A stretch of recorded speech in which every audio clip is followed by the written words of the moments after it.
Ladies and gentlemen, good day and welcome to the Tejas Networks Limited Q1 FY26 earnings conference call.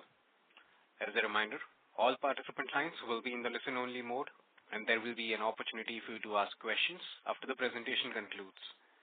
Should you need assistance during the conference call, please signal an operator by pressing star then 0 on your touchtone phone.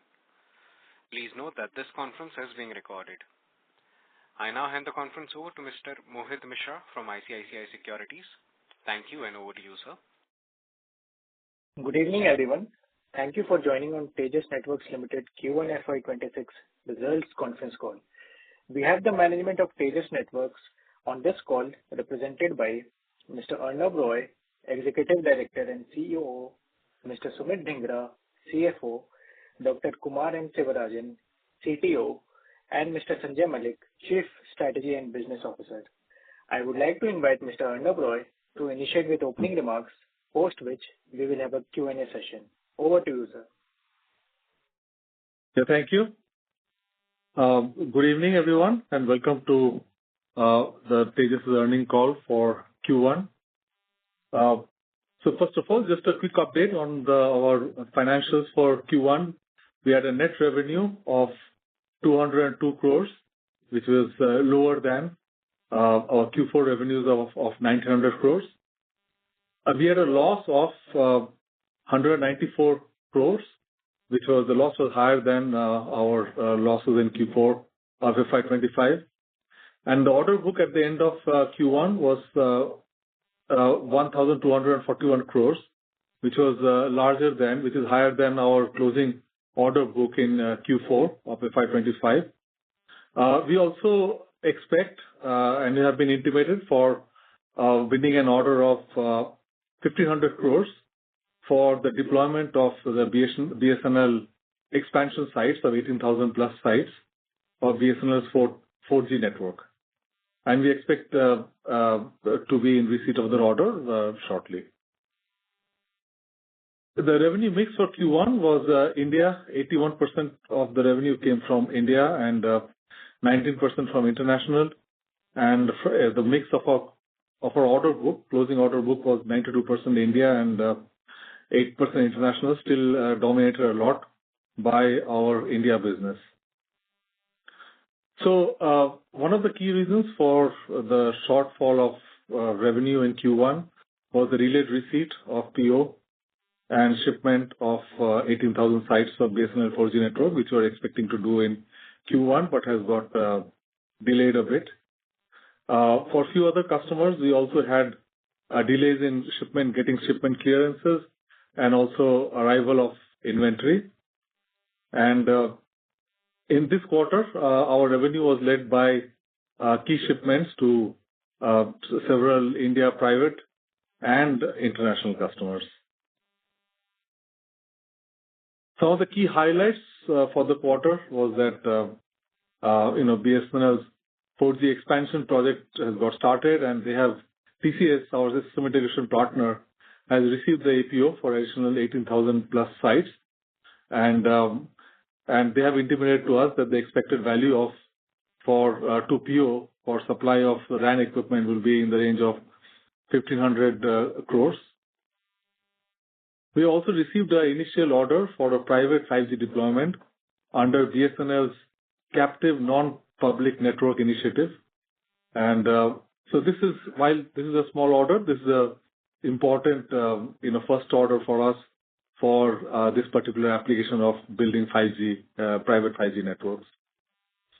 We also signed a strategic partnership with Rakuten Symphony for developing integrated 5G Open RAN solutions, and also take our combined solutions globally. We also entered into a partnership with Intel for integrating our SL3000 direct-to-mobile chipsets in their laptops, and also partnerships with mobile manufacturers such as Lava and HMD to launch D2M-enabled mobile phones using the SL3000 chipsets. We've also started several POCs and engagements with multiple domestic and international operators for 4G and 5G radios. both in India as well as internationally.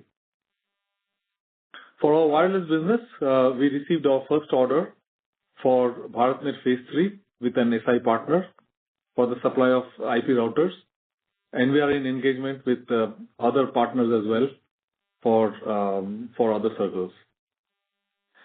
We supplied our GPON equipment for BharatNet Last Mile Connectivity project in Gujarat. We received several run rate orders for our DWDM equipment from a few tier 1 Indian telcos for their 4G, 5G backhaul capacity augmentation. We won several tenders in the critical infrastructure sector also, and for supply of wireline equipment to railway, oil, gas, and defense, mainly for our optical products. And from our existing customers, international customers in Africa and Europe, we won several network expansion business for both our DWDM as well as our GPON equipment. We also launched our 1.2 terabit per wavelength DWDM solution earlier this year during Bharat Telecom event, and it was launched by the Honorable Union Minister of Communications. A few other updates for the quarter are Parag Nayak, our Executive Vice President, he was conferred the prestigious Pandit Deen Dayal Upadhyaya Telecom Excellence Award by the Ministry of Communications. We were recognized as the Supply Chain Leader of the Year for Technology and Electronics at the SCM Middle East Conclave and Awards in Dubai. And we received PLI incentives of 122 crores for Q3 of FY25. I'll now hand it over to our CFO Sumit for giving details on our financials.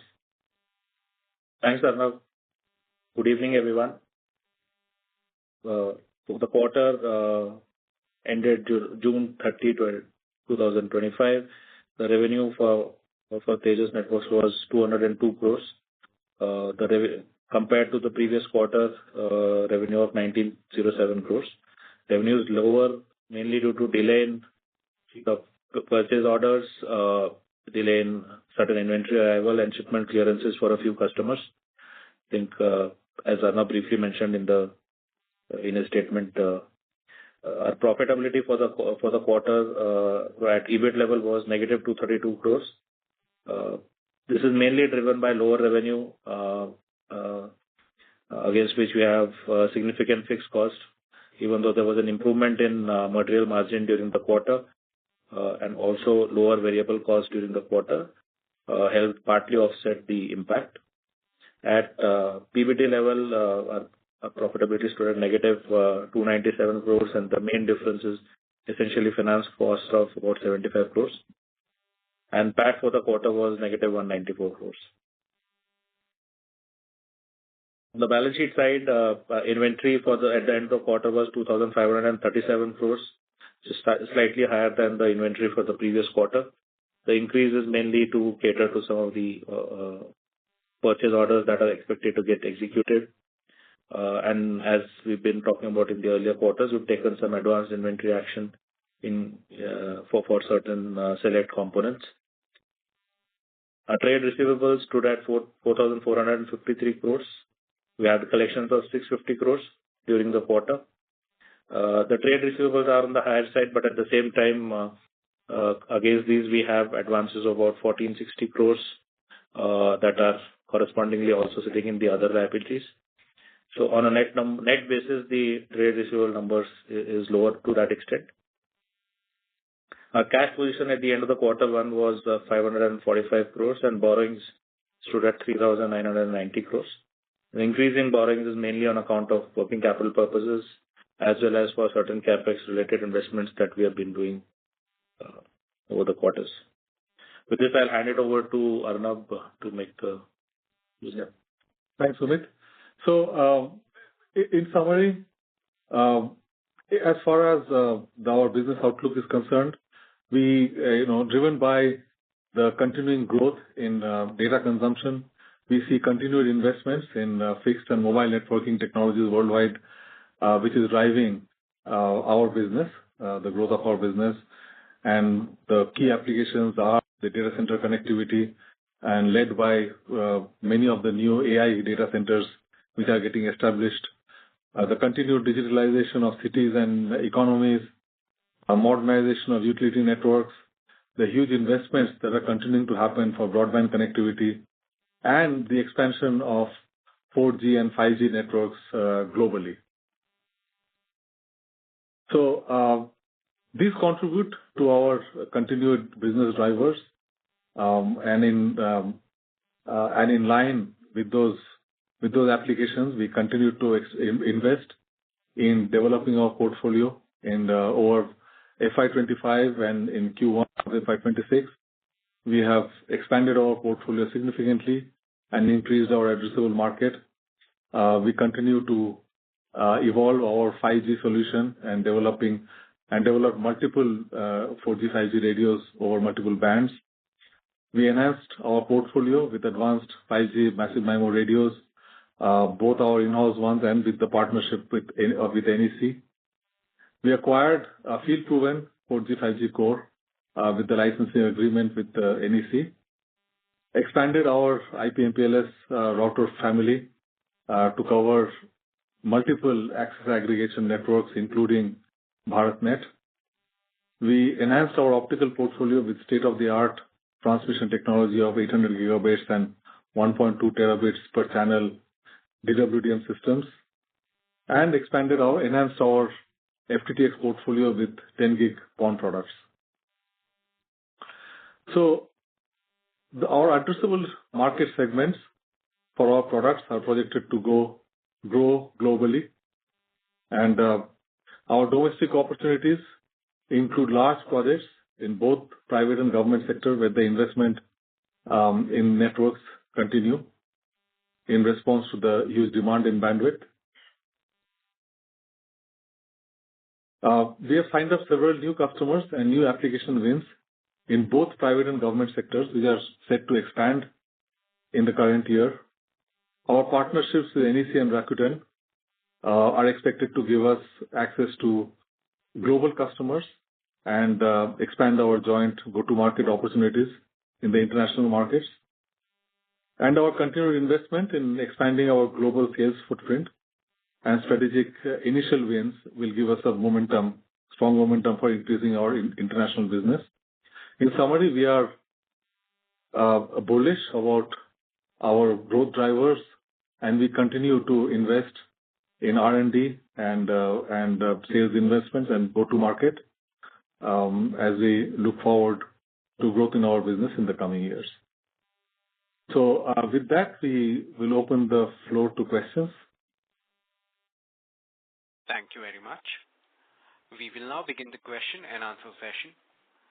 Anyone who wishes to ask a question may press star then one on their touchtone phone. If you wish to remove yourself from the question queue, you may press star then two. Participants are requested to use handsets while asking a question. Ladies and gentlemen, we will wait for a moment while the question queue assembles.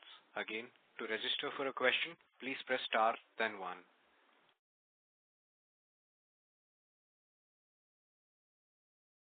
Our first question comes from the line of Vimal Jamnadas Gohil from Alchemy Capital Management. Please go ahead.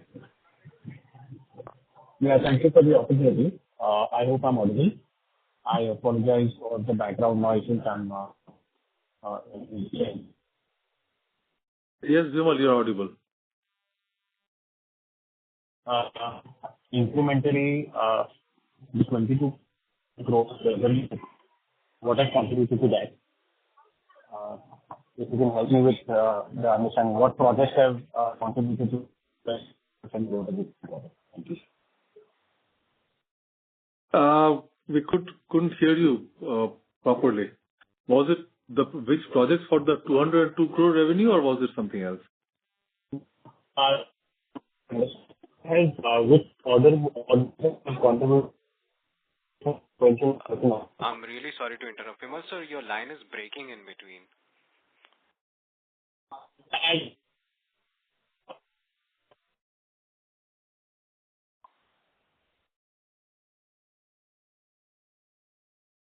Audible now?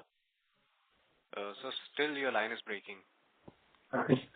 Should we move on and let him join again? Sure, definitely. We will also request you to rejoin the question queue. Sure. Thank you. Our next question comes from the line of Pranav Kshatriya from MK. Please go ahead. Hi. Thanks for the opportunity. I have, few questions. Firstly, can you give some breakup on, the India revenue? How much is that India private and how much is the government revenue?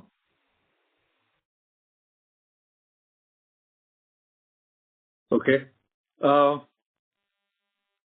This from this quarter, we've kind of not started, stopped giving that breakup because what we realized was that those numbers were not didn't have the clarity because a lot of the India revenue that we claimed as India private, based on the end customer, the direct customer was a private entity, but based on the end customer being government, sometimes there are government as the end customer and a private end customer as well. So that number was not very clear. That's why we kind of, left it as India and international. Okay.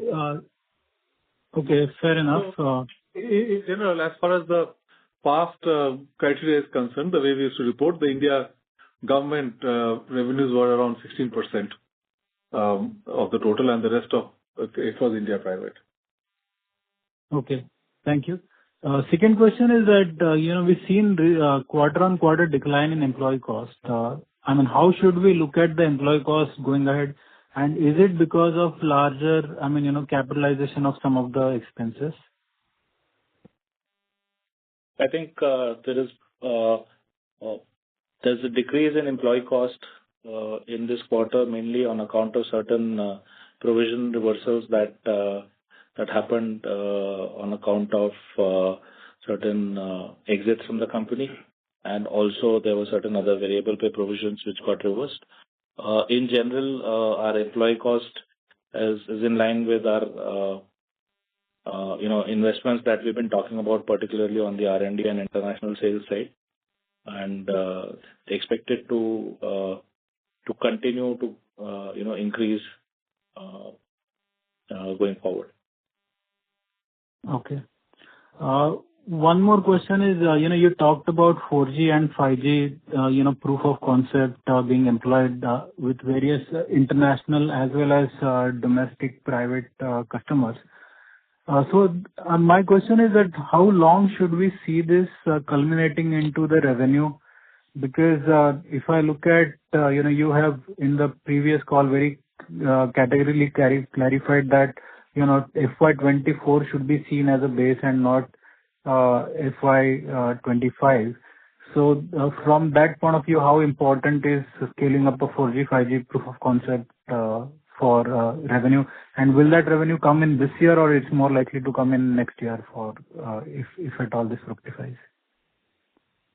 So we are, as I mentioned, we are engaged with several, POCs and other engagement with customers both in India and internationally almost. And especially our partnerships, the NEC and Rakuten, was for addressing a lot more of the international customers in conjunction with them. And we hope to see some of the new business closures in 4G and 5G this year, right? We are in fairly deep discussions with multiple operators globally. Okay. And my last question is that you used to provide, the number of patents which are issued to Tejas Networks. Is that number updated? Updated number is available, or how should we see this trending?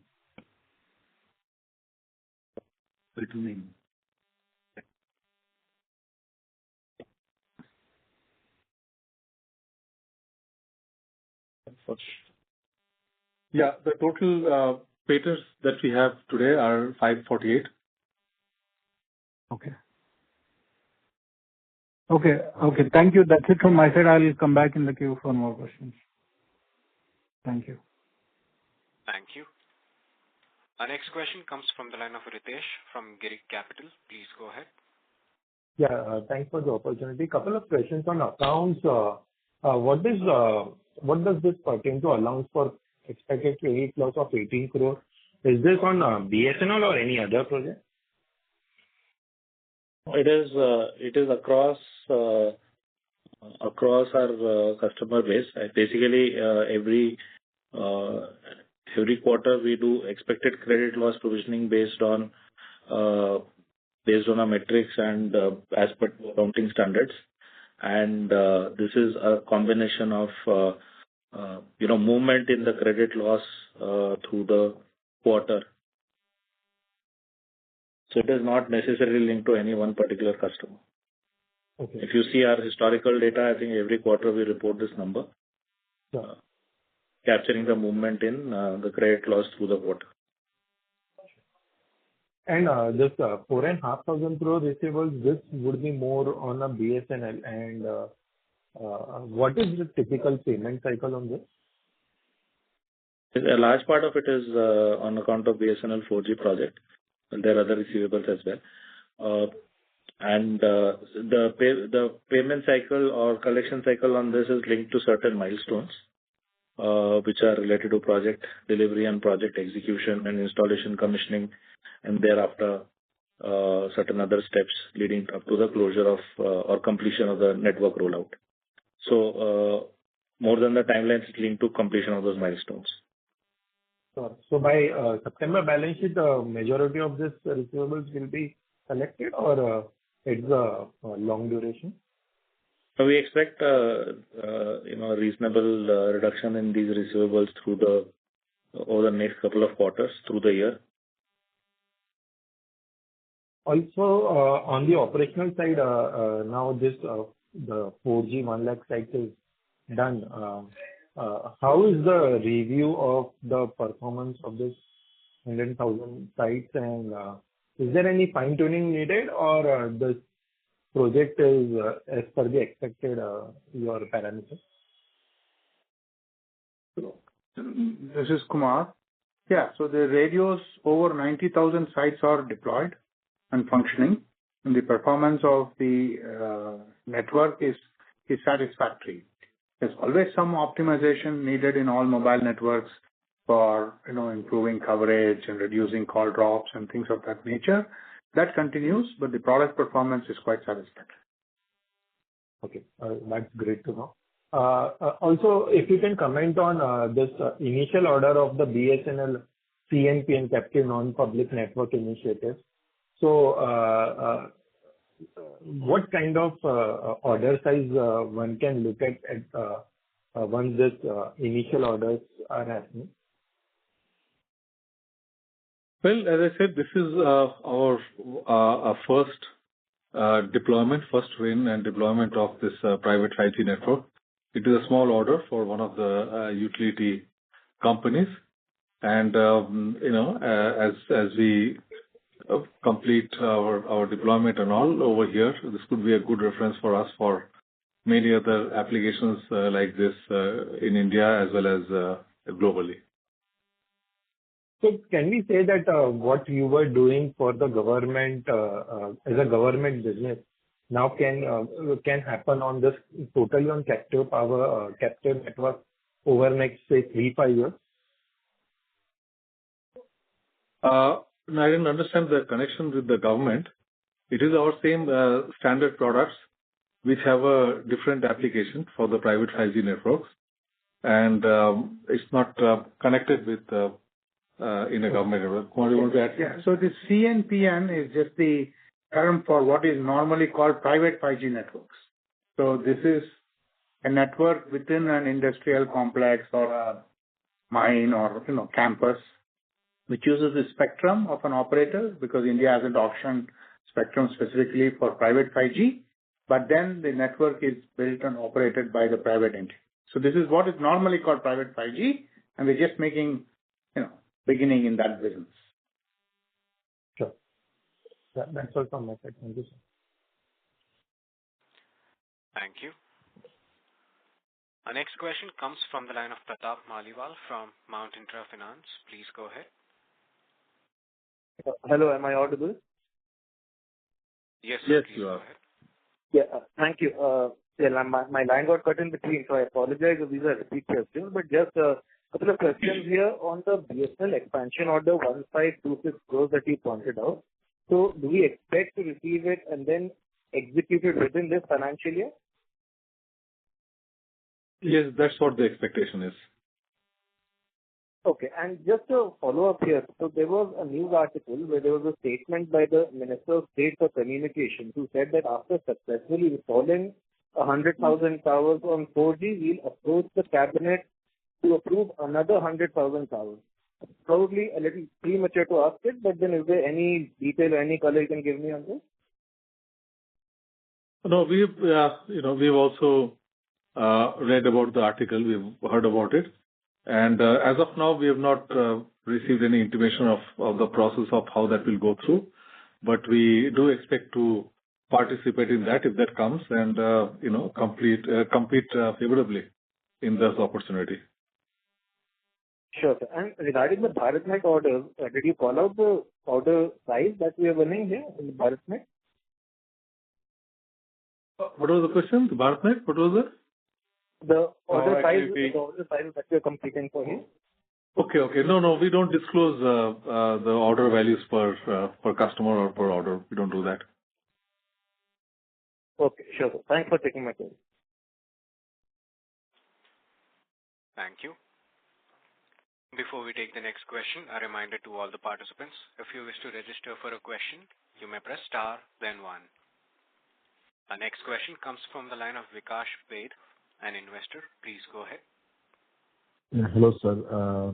I wanted an understanding of what is our total order book right now, and if you can give the breakup between BSNL and others, because largely they're doing the work for BSNL. So the current order book as it stands, and what is the expected in the current financial year? What kind of order book are we expected to add in terms of our visualization of the work that may come to a status? Yeah, so the current order book is 1,241 crores, as we mentioned, and this does not include anything from BSNL. It is mainly our wireline business and small and some wireless opportunities, but this does not include any orders from BSNL. And as I said, we are expecting the add-on business of 18,000 plus sites, and that is a separate, that's going to be a separate order. The value is going to be roughly 1,500 crores for us. But that's not what is mentioned in the order book of 1,241 crores. Okay, and this is expected to come in the next couple of quarters, the BSNL order? Yeah, it's supposed to come and get executed in this financial year. Okay, and are we also expecting such similar or larger orders from entities other than BSNL? As I said, we are engaged with several operators in India as well as globally for our 4G, 5G products. So in terms of size, what we saw last year of 100,000 sites, a single order, I don't think we'll have something of that size, but there would be, they're looking at multiple opportunities and multiple operators with smaller size networks kind of. Yeah. Okay, sir. Thank you. Thank you. Our next question comes from the line of Kush Gosrani from InCred Asset Management. Please go ahead. Yeah, hi sir. Thank you for the opportunity. If you could just highlight more on the recent Rakuten, the partnership that we have done, and what kind of products we could cross-sell, and what kind of, just if you could give more flavor on it, that would be helpful. Yeah. So Rakuten is a well-known provider of one component of the Open RAN solution, what is called the CUDU, and Tejas.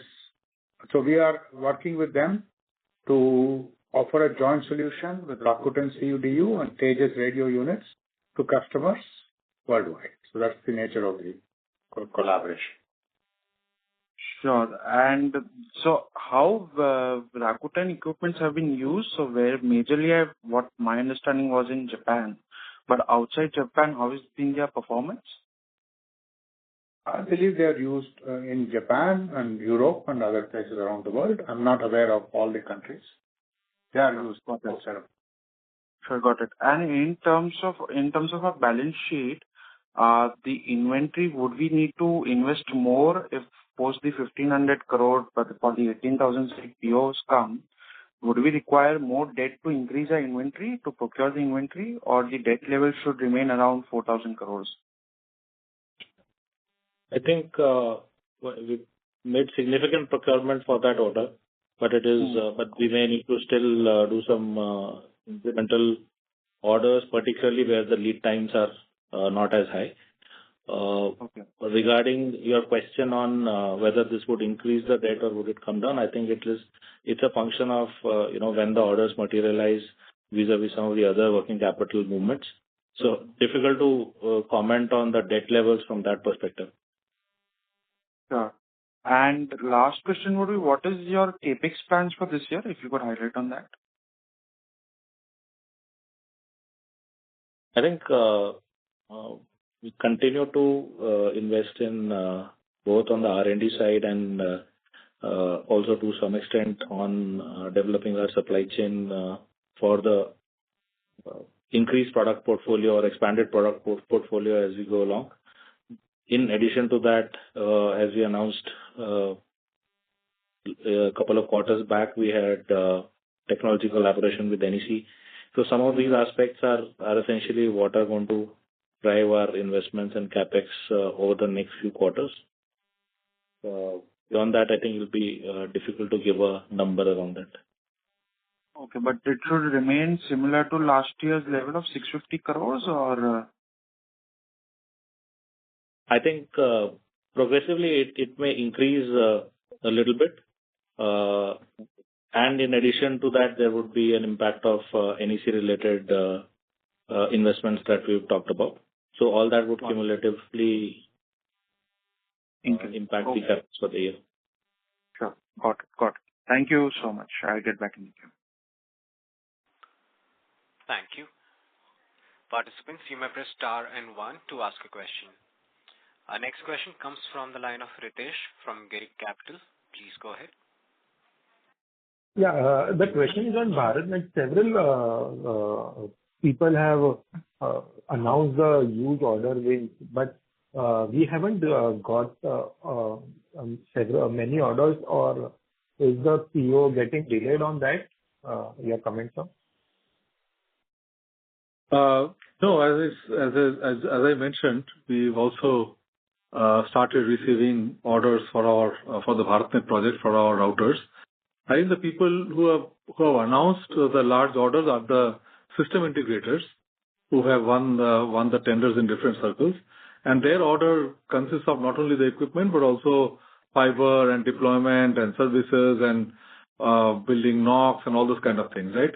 So the SIs who have directly participated in the tender, they have made those announcements for the projects. But as an OEM, we are going to be suppliers to those SIs, and we are working with them for signing up agreements for the supply of our routers, and we got our initial orders, which I talked about. Okay, that's from my side. Thank you. Thank you. A reminder to all the participants, if you wish to register for a question, you may press star, then 1 on your touchtone phone now.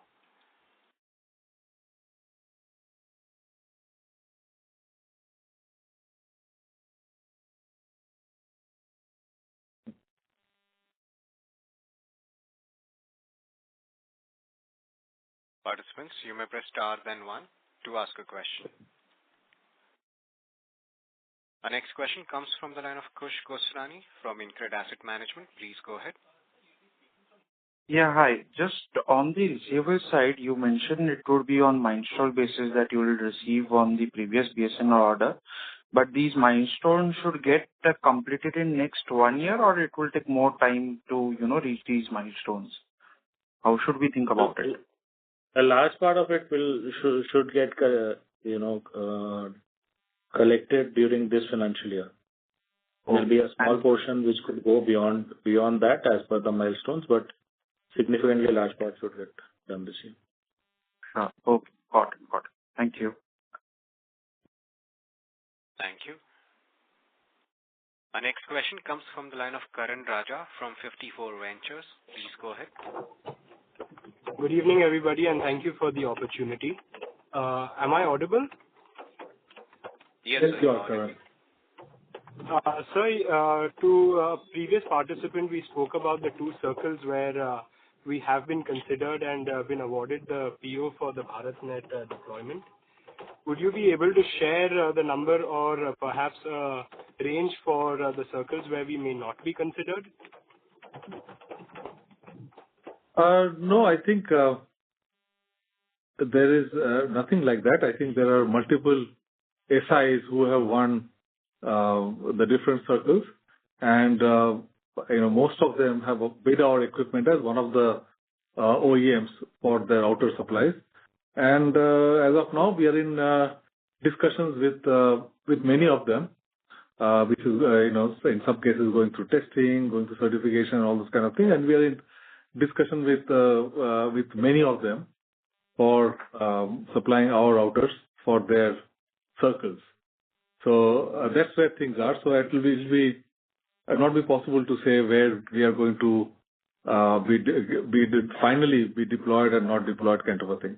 So. No, that's fair. Thank you for that clarification. Another question, and perhaps this was discussed in the past. In our previous calls, there has always been an option or a prospect for Kavach deployment. Can you please speak about that? Is that an opportunity we are still considering or not?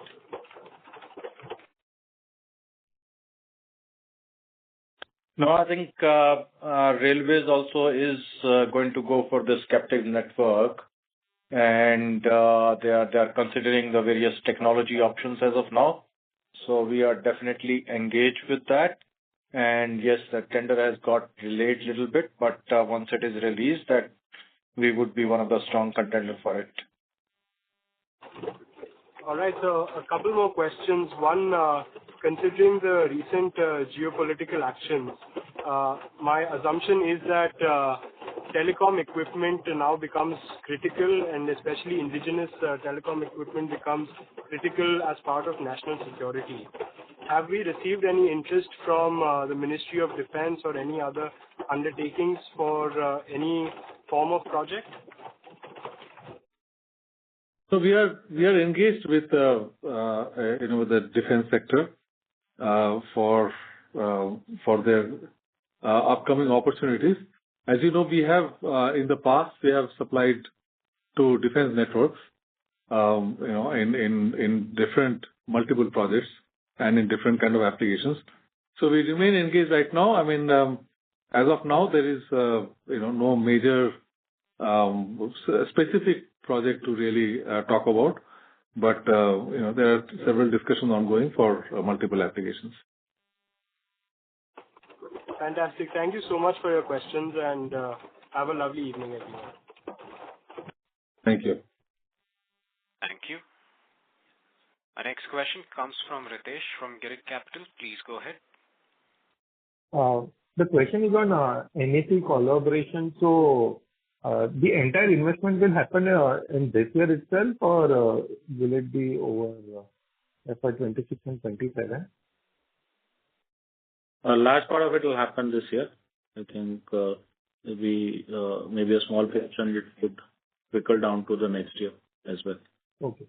And what are when do we see the revenue flowing out of this investment? Yeah, as I said, we are engaged with multiple customers, including the existing customers of NEC, and we hope to see some wins and project closures in this financial year. Great. Thank you, sir. Thank you.